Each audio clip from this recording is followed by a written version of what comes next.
دوستان سلام، به کانال موزه معصومیت خوش اومدید. چند روز پیش جمله‌ای خوندم و اون رو تو ذهنم به این شکل پردازش کردم که آدم‌ها رو میشه از روی پلیلیست موسیقیشون شناخت. این فکر برام جالب شد. همون شب قبل از خواب تو نبش قبر مرور کارهای روزانم ذهنم رو خاروند و بالاخره به این ویدیو ختم شد. در ابتدا از همه ترانه‌سراها، آهنگسازها و خواننده‌هایی که در طول تاریخ موسیقی کشور عزیزمون ایران باعث خوشحالی، شادی، تفکر و همچنین اگه آثارشون مرهمی برای زخم‌ها و غم‌های روحی کسی بوده تشکر می‌کنیم. و از همینجا این هنرمندان عزیز رو عضو افتخاری موزه معصومیت می‌دونیم. موضوع این ویدیو نسل‌ها و پلیلیست‌ها، پدرها و پدربزرگ‌ها. این ویدیو 2 و 3 هم خواهد داشت. امروز می‌خوایم ترانه‌ها و موسیقی‌های مورد علاقه نسل‌های متفاوت مردم کشورمون رو با توجه به تاریخ و رخدادهای اجتماعیمون مرور کنیم و در ادوار مختلف به حالات روحی اونها پی ببریم. اولین مقدمه کوتاه تاریخ ترانه‌سرایی رو با حوصله گوش کنید تا بریم به مقایسه پلیلیست هامون. برای شروع باید به چند ده سالی برگردیم به قبل از سال 1300. یعنی زمان علی اکبرخان شیرازی متخلص به شیدا. چون تا قبل از علی اکبرخان شیدا ترانه و ترانه‌سرایی به شکل ادبی و رسمی نبوده و بیشتر به گفته تاریخ دارای عبارت‌های سخیف و مبتذل بوده و توسط خواننده‌های دوره‌گرد اجرا می‌شده که نمونه‌هایی از این ترانه‌ها رو احمد شاملو کتاب کوچه گرد آورده. تو اون سال‌ها علی اکبرخان شیدا با آگاهی و تسلطی که به ظرافت‌های شعر و موسیقی داشته تصنیف سازی می‌کنه و به ترانه‌ها وجهی ادبی می‌بخشه. قدیمی‌ترین تصنیف‌هایی که امروز به طور کامل در اختیار داریم از شیداست. تصنیف‌های خاطر انگیزی مثل امشب شب مهتابه، عقرب زلف کجه، در فکر تو بودم و بسیاری تصنیف‌های دیگه. عارف قزوینی در مورد شیدا میگه مرحوم علی اکبرخان شیدا تغییراتی تو تصنیف داد و اغلب تصنیفاش دارای آهنگی دلنشینه. عارف میگه شیدا مختصر ستاری هم مینواخته و تصنیفاش رو اغلب نصف شب در راز و نیاز و تنهایی درست میکرده. بعد از علی اکبرخان شیدا هول و هوش سالهای 1300 این بار وقت ظهور شاعر اشعار ملی و میهنیمون ابوالقاسم عارف قزوینیه. تا قبل از عارف شکل عرضی اجرای موسیقی عموماً مجالس بزمی بوده. بیشتر تو مهمونی‌ها و بزم‌ها بوده که موسیقی ارائه می‌شده. عارف برای اولین بار اجرای کنسرت در ایران رو بنا کرد و موسیقی و ترانه رو به عنوان هنری جدی و رسمی و تاثیرگذار به همه شناسوند و با اجرای ترانه‌های میهنی در اون کنسرت‌ها محبوبیت فوق‌العاده‌ای در بین خاصان برای خودش کسب کرد. عارف 29 تا ترانه موندگار از خودش به یادگار گذاشت که برخیشون بر اساس مناسبت‌های سیاسی و اجتماعی اون دوران ساخته شده که هنوزه خواننده‌های بسیاری اونها رو بازخوانی می‌کنند و ما از شنیدنشون لذت می‌بریم. یکی از مهمترین اون ترانه‌ها که در گوشه دشتی و به مناسبت افتتاح دوره دوم مجلس شورای ملی توسط عارف سروده و ساخته شده گوش کنید. از خون جوانان وطن لاله دمیده. تا اینجا رو خیلی سریع گفتیم. از اینجا به نکات اصلی ویدیومون برمیگردیم. اجرای اصلی این ترانه به قبل از سال 1290 برمیگرده که میگن عارف با ستار اجراش کرده و هیچ نسخه‌ای ازش در دسترس نیست. پدربزرگ مرحوم من متولد سال 1301 بود. یعنی اینکه اگه اون موقع امکانات امروزی بود، این ترانه تو پلیلیست پدربزرگ من قرار میگرفت. این ترانه بعد از تقریبا 120 سال تو پلیلیست من هم موجوده. چی میگفت عارف؟ از خون جوانان وطن لاله دمیده، از ماتم سرو قدشان سرو خمیده. چه کج رفتاری ای چرخ، چه بد کرداری ای چرخ، سر کین داری ای چرخ، نه دین داری نه آیین داری ای چرخ. اگه هر نسل رو بین 10 تا 15 سال فرض کنیم، فاصله بین من و پدربزرگم میشه تقریبا 10 نسل. این چه تاریخیه که تو پلیلیست 10 نسلش یه ترانه حماسی از کشته شدن جوانای اون مملکت قرار داره. و مطمئنم اگه روزی پدربزرگ کسی بشم، این ترانه تو پلیلیست اون هم موجود خواهد بود. تو تاریخ خاورمیانه‌ای ما، تاریخی که با خون نوشته میشه، فاصله بین پرده‌های موسیقی بیشتر، در نتیجه سوز و گداز ساز بیشتر و بیشتر میشه و قافیه‌های ترانه‌هاش در نهایت به صورت عمودی شما بخونید آویخته به دار خواهد بود. همونطور که میدونید تفاوت موسیقی ما مثلا با موسیقی چینی و یا ژاپنی اینه که فاصله بین پرده‌ها در سازها و پرده‌های ایرانی زیاده برعکس اونها. هر چقدر هم فاصله پرده‌ها بیشتر باشه، صدای اون ساز غمگین‌تر و محزون‌تر میشه. راست میگفت عارف. چه کج رفتار و بد کرداری ای چرخ، نه دین داری نه آیین داری، سر کین داری ای چرخ. چرخ که میگیم چرخ مهم نیست. چرخ روزگار ما همیشه دست مستبدین سیاسی بوده. منظور از چرخ سیاسیون اسپانسرهاشونه. چرا تو این 120 ساله هیچ کدومشون لااقل سعی نکرد سلیقه موسیقیاییمون رو تغییر بده؟ چرا کاری نکردن که ما دیگه به این ترانه‌ها و بدبختی‌های اجتماعی و سیاسی خودمون فکر نکنیم؟ چرا هر کدوم تو دوران حکومتشون داغ و فجایع و خاطرات تلخ این ترانه رو برامون تازه و بازسازی کردند؟ بعد عارف هم نوبت ملک الشعرای بهار و مرغ سحرش میرسه. شعری که در سال 1306 توسط ملک الشعرای بهار سروده شد. ترانه مرغ سحر اولین بار با صدای ملوک زرابی خونده شد. این تصنیف 100 ساله تو پلیلیست پدر بزرگمه. تو ورژن پلیلیست بابام با صدای قمرالملوک وزیری، تو پلیلیست من با صدای محمد رضا شجریان و ورژن پلیلیست پسرم هم مرغ سحر با صدای شجریان پسر، یعنی همایون خان دوست داشتنی. چی میگفت ملک الشعرای بهار، شاعر مرغ سحر؟ مرغ سحر ناله سر کن، داغ مرا تازه تر کن، ز آه شرربار این قفس را برشکن و زیر و زبر کن. بلبل پربسته ز کنج قفس درآ، نغمه آزادی نوع بشر سرا، و از نفسی عرصه این خاک توده را پرشرر کن. ظلم ظالم جور صیاد آشیانم داده بر باد، ای خدا ای فلک ای طبیعت شام تاریک ما را سحر کن. شما عمق فاجعه تاریخی ما رو اینطور حساب کنید که در طی 100 سال نزدیک به 8 نسل ما این ترانه رو گوش میدیم و تو پلیلیست هممون هست. از سال 1306 که این شعر سروده شده تا الان، یعنی در هر 3 حکومت رضاشاه، محمد رضا شاه و تمامی دولت‌های بعد از انقلاب، این ترانه سیاسی به حساب میاد. حالا اینکه معیار سیاسی بودن یک ترانه رو کی و چی مشخص میکنه در هیچ کدوم از بندهای قانون اساسی ما نیومده، ولی مجریهای همین قوانین اساسی این ترانه و امثالش رو سیاسی و ممنوع میدونن.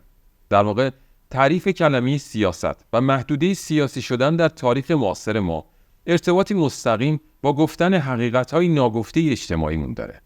مثلا وقتی در کشورهای دیگه از گرونی و تورم صحبت میکنند، این گرونی جزء مباحث سیاسیشون نیست، اقتصادیه. ولی در تمامی ادوار تاریخ معاصر ما صحبت کردن راجع به گرونی و مشکلات مردم حرکتی سیاسی به حساب میاد، نه اقتصادی. اصلا 3 مبحث اعتقادات شخصی، سیاست و اقتصاد در مقررات ما تفکیک نشده و اگه اظهار نظر یا اعتراض شما خلاف دیدگاه مجری قانون باشه، شما به هر نحوی مجرم تلقی میشید، حداقل توسط مجری قانون، چون سلیقه‌ای و شخصی برخورد میشه. درست مثل چاپ کتاب. یک کتابی اول تایید و چاپ میشه، بعد تو کتاب فروشی‌ها فروش میره. نویسنده و ناشر تصمیم میگیرن تجدید چاپ کنن، ولی تو چاپ مجدد از ممیزی تاییدیه نمیگیره. شاید با روحیات اون روز ممیزی که اون روز کتاب رو بررسی کرده جور در نیومده، یعنی با توجه به روحیات ممیز در اون لحظه راجع بهش تصمیم گیری میشه، یعنی کاملا سلیقه‌ای. مثل کسی که 8 سال رئیس جمهور کشور بوده و چند سال بعد وقتی کاندیدا میشه رد صلاحیت میشه. در یک همچین وضعیتی باید به دوران 8 سال ریاست این جمهور برگردید و تمامی تصمیمات و رفتارش رو رد کنید. چرا که اگر کسی صلاحیت کاندیداتوری ریاست جمهوری رو نداشته باشه که دیگه اصلا نمیتونه رئیس جمهور مطمئنی باشه. همینطور که میبینید استاندارد مشخصی برای اجرای قانون نداریم. ترانه‌ها، اشعار، سینما و ادبیات به طور کلی هنر و هنرمندان بیشترین ضربه رو از این وضعیت میخورن. پس با این اوصاف هر اثر هنری باید یک لازمی دیگه‌ای به غیر از کیفیت محتوا باید داشته باشه که اونم اسمش شانسه، که ما خیلی بهش اعتقاد نداریم. کم کم باید قبولش کنیم. ما به انسانیت معتقدیم و نه به اسم‌ها. این قسمت رو ما به شوخی میگیم، شما اگه دوست داشتید جدی بگیرید.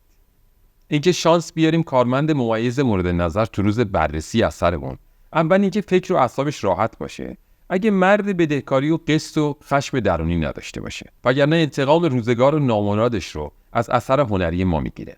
و اما اگه خانوم باشه پیچیده تر میشه، چون اول باید شوهرش همه اون آرامش‌های گفته شده رو داشته باشه و همین که خودش مثلا روز خاصش نباشه، چون متاسفانه برخی از خانوم‌ها 1 هفته قبل و 1 هفته بعد از اون روزهای خاصشون عصبی و بهانه‌جو میشن. پس شانس بیاریم درست به اون 1 هفته آروم ممیز خانم نوبت اثر هنریمون برسه. همینجا بتونیم رابطه تولید مثل و به دنیا آمدن یک اثر هنری رو با به دنیا آمدن یک بچه انسان مقایسه کنیم. بهترین زمان برای بارداری 14 روز بعد از شروع عادت ماهیانه یک خانومه. همونطور که لحظه برخورد اسپرم و تخمک این همه حساسه و خیلی دقیقه، ما باید با همین دقت روز ممیزی اثر هنریمون رو پیش بینی کنیم تا موفق بشیم اثر هنریمون رو ثبت و به دنیای هنر وارد کنیم. خیلی مسخره به نظر میرسه، ولی متاسفانه اینطوره. در آینده در یک ویدیوی مفصل همین نحوهی به دنیا آوردن یک اثر هنری رو در ایران و در مقایسه با تولید مثل در انسان بررسی خواهیم کرد. پس تو اثر هنریمون نباید هیچ بهونه‌ای به ممیزها بدیم. این ممیزها باعث به دنیا اومدن و یا سخت اثر هنریمون و به ویژه ترانه ها میشن. پس پلیلیست نسل ما درگیر همین مجبس هاست. تا اینجا از علی اکبر خان شیدا و عارف قزوینی و مرغ سحر ملک الشعرا گفتیم. حالا بریم به سال 1323 وقتی حسین گل گلاب ترانه سرود و روح الله خالقی با بهره‌گیری از دستگاه شور و گوشه دشتی آهنگش رو ساخت و ترانه رو خوند. من یه نشونی میدم، احتمالاً بتونید حدس بزنید. یه جورایی این ترانه سرود ملی غیر رسمی اکثر ما ایرانی‌ها در طول تاریخه و به ثبت ملی هم رسیده. درست حدس زدید. ای ایران، ای مرز پرگوهر، ای خاکت سرچشمه هنر، دور از تو اندیشه بدان، پاینده مانی تو جاودان. به خصوص اونجایی که بنان میخوند ای دشمن ار تو سنگ خاره‌ای من آهنم، جان من فدای خاک پاک میهنم. مهر تو چون شد پیشم، دور از تو نیست اندیشم، در راه تو کی ارزشی دارد این جان ما، پاینده باد خاک ایران ما. در دوران بچگی ما حتی نوار کاست صوتی هم ممنوع بود. بین بچه‌های نسل ما حافظه موسیقیاییمون ارتباط مستقیمی با خوش صدایی پدر و مادرمون داشت. اول اینکه هر کسی ضبط صوت نداشت. اگرم داشت کاست هر ترانه‌ای موجود نبود و کلاً موسیقی حرام و ممنوع بود. حافظه و تون صدای بزرگترامون مهمترین آرشیو صوتی ما محسوب میشد. اون روزی که بابام ترانه ستار رو زمزمه میکرد رو فراموش نمیکنم. شاید فقط 5 سالم بود. میخوند کاش با اندیشه ها بیگانه بودم، کاش کی دیوانه بودم، کاش کی در رندی این مرد رندان، چاره‌گر با چاره‌ای رندانه بودم. تا 15 سالگی مفهوم این ترانه رو درک نمی‌کردم. ولی جالب اینه که با اون حالی که از بابام شنیده بودم، حتی تحریرهای ستار رو درست اجرا می‌کردم. شب به گلستان تنها، شب به گلستان تنها منتظرت بودم، باده ناکامی از هجر تو پیمودم. خدا بیامرزه داریوش رفیعی رو. خیلی جوان از دنیا رفت. تا همون 10 سالگی ترانه‌های قدیمی و کلاسیک موسیقی ایرانی رو با توجه به صدای خوش پدر و مادرمون از حفظ می‌شدیم و پلیلیست مشترکی با نسل پدر و مادرمون داشتیم. وقتی معین سفر کرد که کسی رو از یادش ببره، ما هم تو همون دوران جنگ و موشک بارون از این شهر به اون شهر میرفتیم. معین تو ترانش میگه سفر کردم که از یادم بری، دیدم نمیشه، آخه عشق عاشق با ندیدن کم نمیشه. ولی تو همون دوران جنگ به اجبار سفر میکردیم و هر گوشه از بچگی و دوستانمون رو تو شهر جا میگذاشتیم و به مرور زمان فراموش میکردیم. سفر کردم که از یادم بری، دیدم نمیشه، آخه عشق عاشق با ندیدن کم نمیشه. ولی تو همون دوران جنگ به اجبار سفر میکردیم و هر گوشه از بچگیمون و دوستامون رو تو شهری جا میگذاشتیم و به مرور زمان فراموش میکردیم. شاید به همین دلیلی که الان دوستان زیادی نداریم و یا بهتر بگم دوستان قدیمی تری نداریم. دوران جنگ در موسیقی ایرانی یعنی آهنگران، شجریان و شهرام ناظری.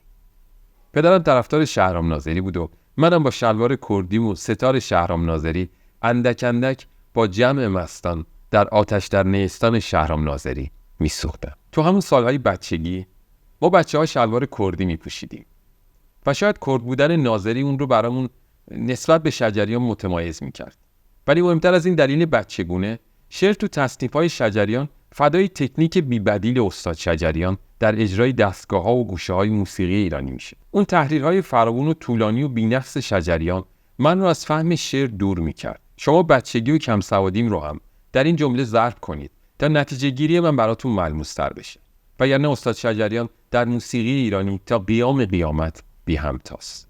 اواخر دهه 60 تو دورانی که بزرگترامون سیگار کپونی به لب، نگران ته کشیدن برنج و تمام شدن و به هم خوردن صف گوشت کپونی بودن، ما بچه‌ها تو مدرسه راهنمایی دعوامون اول سر این بود که تو فوتبال و گل کوچیک کی با تکنیک‌تر و مارادونا تره، بعدش هم کی داریوشی تره.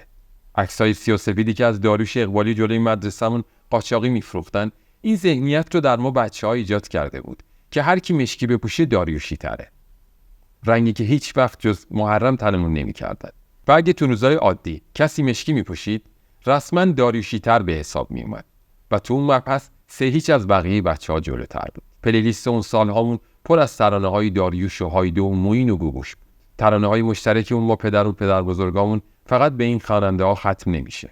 نقطه عطف مشترک هممون کاستایی بود که از برنامه گل‌های رادیو به جا مونده بود.